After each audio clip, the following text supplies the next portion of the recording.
स्थानिक गुन्हे शाखेच्या पोलिसांनी आज कोल्हापुरातील जाधववाडी इथल्या अजय राजेंद्र येडगे यांच्या घरावर छापा टाकला। या कारवाईमध्ये येडगे यांच्या घरातून 60,000 रुपये किमतीचा सुमारे 2.5 किलो गांजा जप्त करण्यात आलाय। पोलीस निरीक्षक रवींद्र कळमकर यांच्या मार्गदर्शनाखाली पोलीस उपनिरीक्षक जालंधर जाधव, शुभम संकपाळ, लखन पाटील, संदीप बेंद्रे, विशाल चौगले, सागर माने, संजय कुंभार, महेश पाटील, अशोक पोवार, महेश खोत, महेश आंबी, विजय इंगळे, यशवंत कुंभार यांनी मिळून केली आहे।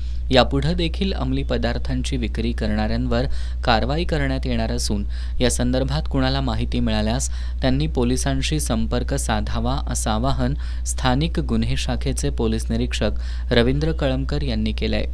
त्याच्यावरती गांजा विकण्याबाबतचा गुन्हा दाखल आहे। त्याबाबत खात्रीशीर माहिती प्राप्त झाली व सापळा रावला असता अजय येडगे याच्याकडे 2 किलो 350 ग्रॅम इतका गांजा मिळून आला व त्यास आज रोजी त्याची घरझडती घेण्यासाठी आम्ही या ठिकाणी आलेलो आहोत। त्याच्याकडून त्याला माल कोणी दिला व त्याच्याकडून माल कोणी घेतलेला आहे याबाबतची देखील सर्व माहिती काढण्यात येईल व त्या सर्वांविरुद्ध प्रभावी त्यांच्या विरुद्ध सक्त कारवाई करण्यात येईल।